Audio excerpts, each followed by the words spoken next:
Welcome. So it already takes pictures of you in your driveway, and now it's as if Google's Street View maps weren't enough. The internet search giant is telling the government when you are sick, even before you've told your own doctor.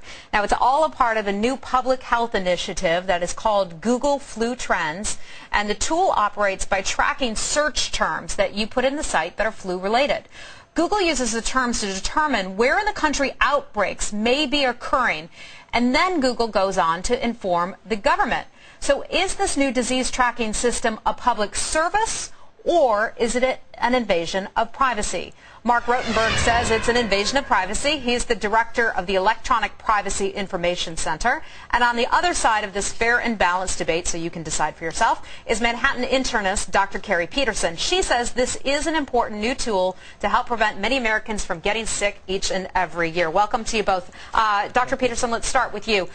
Your reaction to this, you think it's a good idea? I think it's a fantastic idea. Because the government can be aware of where a flu outbreak will occur before the government would, ordinary reporting would be able to determine. Well, the public can find out about 1 to 2 weeks earlier. The whole idea behind surveillance systems is for less people to get sick. And if I, as a physician, can find out where a flu outbreak is occurring, and if I find out it's occurring here in New York City, it's going to raise my awareness and my suspicions for diagnosing patients. But for individuals, are they just supposed to be more vigilant then, be more aware of washing their hands? Exactly. That's the whole idea. Okay. When patients find out. Mark Rotenberg, why is this not a good idea? Well, the use of trend data is fine, of course, and we think that should be used for public health. The concern is that the data is based on individual search queries. In other words, it's the information that someone has typed into Google when they want information about how to deal with the flu or some other medical condition.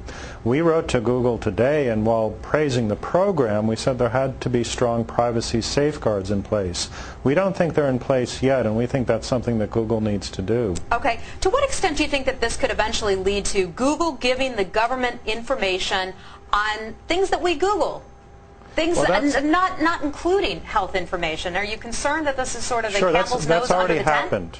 Yes, that's already happened because the government can go to Google and use a subpoena or a court order and say to the company, we have interest in this individual or people who are looking for these search terms. Please provide us their names and other identifying data. And even in cases where Google has objected, they've been required by courts to turn over that information. So we think the privacy issues are real and they need to be considered, particularly because medical information is so sensitive. Okay, doctor, let's take this one step further. Let's say that someone has some sort of a contagious illness other than the flu, something more serious. They start Googling that, the government is aware and decides it wants to start quarantining people. Is there a risk there that you see in the government getting too involved, too much Big Brother? I think there is a slippery slope, but we really need to crawl before we walk. Right now we are talking about simply the flu. And Google has already made an announcement stating that the information they're supplying is completely anonymous. I do understand that privacy should be ensured. However, I feel that the public does have a right to be able to protect themselves.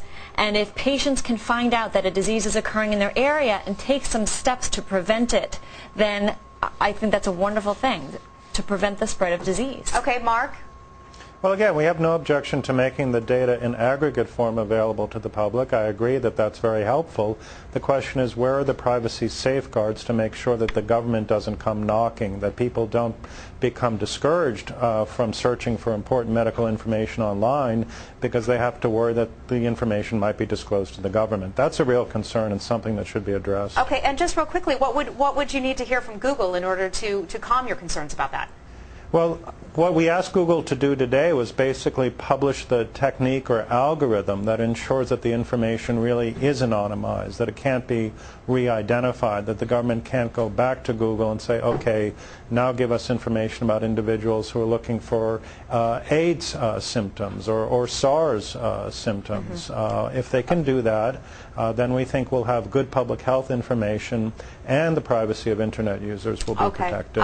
Mark Rotenberg from the Electronic Privacy Information Center, thank you very much. And Dr. Carrie Peterson, I think we found that you two do share some common ground on this. Flu responsible for tens of thousands of deaths in the United States each year. So everybody be on the lookout. Make sure you wash your hands. All right, Dr. Carrie Peterson, Mark Rotenberg, thank you so much.